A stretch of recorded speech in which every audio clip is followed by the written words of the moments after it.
సామాజిక తెలంగాణ లక్ష్యంగా మేలో కొత్త పార్టీ పెడతాను అని చెప్పి కవిత ప్రకటించారు సార్. సిద్దిపేట నుంచి పోటీ చేస్తాను అని కూడా ప్రకటించిన పరిస్థితి. సో సిద్దిపేట అంటే అందరికీ తెలుసు, కేసీఆర్ కుటుంబానికి రాజకీయంగా కంచుకోట. హరీష్ రావు అక్కడ 7 సార్లు అప్రతిహతంగా గెలిచారు. అంతకుముందు 5 సార్లు కేసీఆర్ గెలిచిన పరిస్థితి. ఎందుకు సార్ కవిత సిద్దిపేటని టార్గెట్ చేశారు? అంటే 2 పాసిబిలిటీస్. సిద్దిపేట యాక్చువల్గా హరీష్ రావు సీట్, ఇప్పుడు అంతకుముందు KCR seat. So KCR seat Harish Rao KCR ఎంపీగా గెలిచాడు, సిద్దిపేట నుంచి ఎమ్మెల్యే గెలిచాడు 2004లో. అప్పుడు కేసీఆర్ కరీంనగర్ నుంచి ఎంపీ కూడా గెలిచాడు నాకు గుర్తున్నంత వరకు. సో అప్పుడు ఆయన ఎంపీగా ఉండి కేంద్ర ప్రభుత్వంలో ఉండి సిద్దిపేట ఖాళీ చేశాడు. అప్పుడు హరీష్ రావు ఆల్రెడీ ఎమ్మెల్యే కాకముందే మంత్రి అయ్యాడు. యూత్ సర్వీసెస్ మంత్రి రాజశేఖర రెడ్డి ప్రభుత్వంలో బీఆర్ఎస్ కూడా చేరినప్పుడు మీకు గుర్తుండే ఉంటుంది, నాయన నరసింహారెడ్డి, మీకు హరీష్ రావు వీళ్ళంతా మంత్రులు అయ్యారు. సో ఈవెన్ ఈటల రాజేందర్ వీళ్ళంతా మంత్రులు అయ్యారు అప్పుడు. సో ఆ సమయంలో సిద్దిపేటకు ఇంకా కేటీఆర్ పాలిటిక్స్ లోకి ఇంకా అప్పటికి చురుగ్గా రాలేదు. సో తర్వాత వచ్చారు కేటీఆర్. ఐ థింక్ కేటీఆర్ అప్పటికి ఇంకా పాలిటిక్స్ లో లేడు అనుకుంటా. సో ఆయన 2009లో వచ్చాడు, ఇది 2004లో జరిగింది. సో అందువల్ల అప్పుడు కేటీఆర్ కనుక పాలిటిక్స్ లో ఉండుంటే ఆటోమేటిక్ గా సిద్దిపేట నుంచి కేటీఆరే పోటీ చేసేవాడు. కానీ అప్పటికి కేటీఆర్ పాలిటిక్స్ లో లేడు, ఎందుకంటే తెలంగాణ ఉద్యమం సక్సెస్ అయి పవర్ వస్తుంది అనేటువంటి వాతావరణం ఇంకప్పటికి రాలే. సో అందువల్ల కేసీఆర్ తన వారసుడిగా కేటీఆర్ ను దించక ముందు హరీష్ రావు సిద్దిపేట నుంచి పోటీ చేశాడు.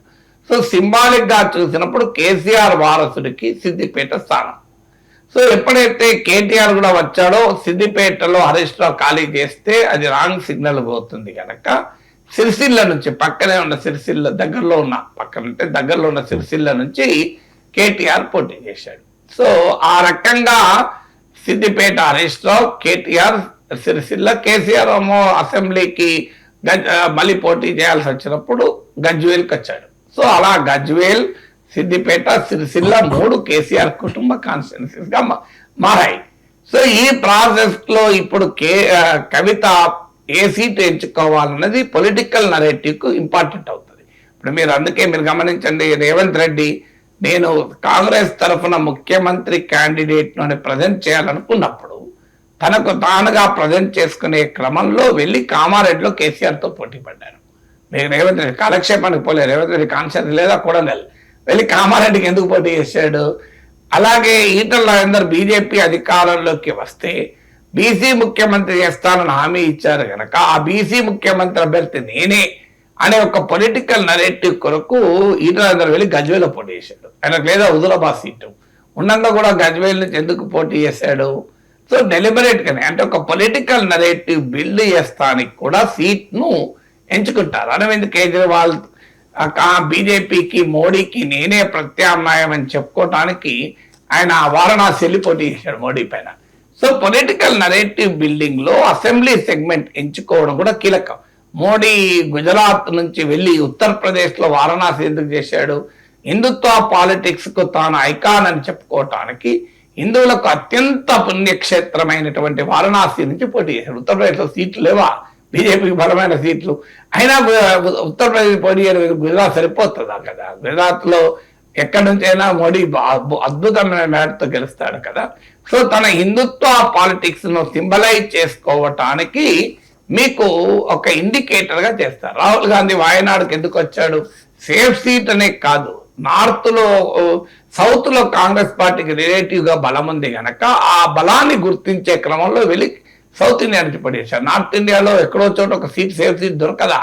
కంపారిటివ్లీ ఇప్పుడు మీకు హిమాచల్ ప్రదేశ్ లో ఓ సీట్ దొరకదా? అక్కడ అధికారంలో ఉన్నారు కదా.